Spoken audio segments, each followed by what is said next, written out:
Assalamualaikum warahmatullahi wabarakatuh. Apa kabar anak-anak Umi? Semoga hari ini dalam keadaan sehat walafiat semuanya. Oke, hari ini kita masuk pembelajaran tematik. Untuk pembelajaran tematik kita masuk ke buku 6G, kepemimpinan, subtema kepemimpinan di sekitarku pada pembelajaran yang ketiga. Ya, pada pembelajaran yang ketiga kita akan membahas materi mengenai untuk PKN, penerapan Pancasila, sila pertama dalam kehidupan sehari-hari. Untuk bahasa yaitu mengenai tentang unsur-unsur pidato, sedangkan untuk IPS yaitu mengenai tentang kerjasama anggota-anggota organisasi ASEAN. Yang pertama yaitu penerapan nilai-nilai Pancasila, sila pertama dalam kehidupan sehari-hari. Anak-anak Umi silahkan buka pada halaman 16. Salah satu pemimpin yang sering kita lihat adalah seorang pemimpin agama. Ya, pemimpin agama adalah orang-orang yang memimpin sekelompok umat beragama dalam menjalankan kegiatan beribadah atau kegiatan keagamaan lainnya. Contoh, kalau dalam Islam biasanya kita pada waktu melaksanakan sholat berjamaah itu dipimpin oleh seorang imam, dan imam itu biasanya adalah seorang tokoh agama, ya. Kemudian dalam penerapan sila pertama yang berbunyi ketuhanan yang Maha Esa, ingat Pancasila itu akan ada 5, ya, ada 5 butir. Yang pertama itu ketuhanan yang Maha Esa, yang akan kita bahas ini mengenai tentang agama. Mengandung pengertian bahwa bangsa Indonesia percaya kepada Tuhan dan memiliki kebebasan untuk menganut dan menjalankan ibadahnya. Itu pun sesuai dengan pasal 29, ya. Kalau di Indonesia itu agama yang diakui ada 6, ya. Salah satunya yang kita anut adalah agama Islam, dan negara kita membebaskan masyarakatnya untuk memilih salah satu 6 agama yang dibebaskan untuk memilihnya. Penerapan Pancasila, sila pertama dalam kehidupan sehari-hari, bisa kita terapkan diantaranya dengan cara di bangsa Indonesia. Yang pertama, bangsa Indonesia percaya dan yakin tentang adanya Tuhan yang Maha Esa.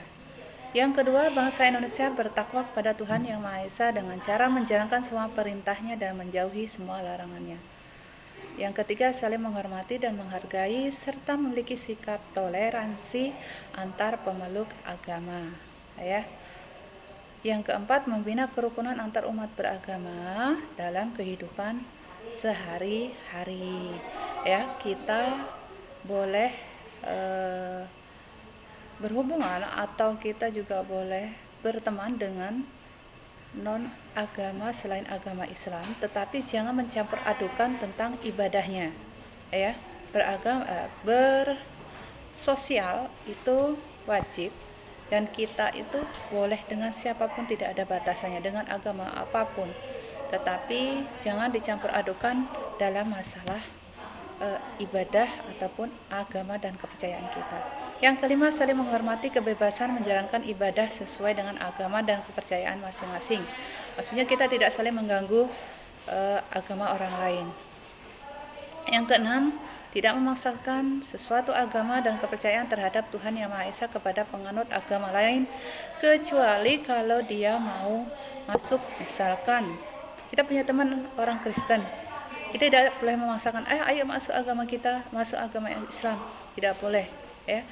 Tetapi kalau dia kepingin atau dengan kesadarannya ingin masuk agama Islam, kita terima dengan senang hati, ya. Itu tadi penerapan tentang nilai-nilai Pancasila sila pertama. Untuk bahasa Indonesia yaitu mengenai tentang pidato. Unsur-unsur pidato, kalau kemarin yang kita bahas ada pembukaan, isi, dan penutup. Ditambah, ya, ada lagi yaitu yang pertama ada topik pidato, ada pembicaranya, ada pendengar pidato, ada tempat pidato itu dilaksanakan, ada pembukaan, poin isi, dan penutup. Jadi selain ketiga unsur dalam teks pidato, pembukaan, kemudian yang kedua isi, yang ketiga yaitu penutup, ada topiknya. Apa topiknya? Judul utamanya. Pembicaraan siapa? Kemudian siapa audien atau pendengarnya, dan di mana tempat pidato itu terjadi. Sedangkan untuk pelajaran IPS, anak-anakmu silahkan buka pada halaman 18, yaitu mengenai tentang menjalankan atau menjelaskan peran Indonesia dalam kerjasama ASEAN di bidang ekonomi, yang mana kita ketahui bahwa negara kita itu tergabung dalam keanggotaan ASEAN dan termasuk pendiri daripada organisasi ASEAN yang didirikan di Bangkok, Thailand.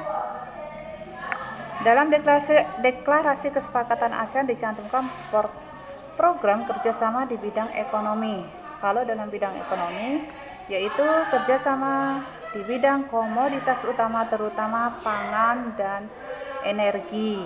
Ya, ketahanan pangan telah lama menjadi agenda penting ASEAN. Kerjasama mengenai komoditas pangan dilakukan melalui pertukaran informasi dan pengalaman dalam penelitian pertanian, kemudian penerapan varietas bibit yang unggul itu salah satunya ya.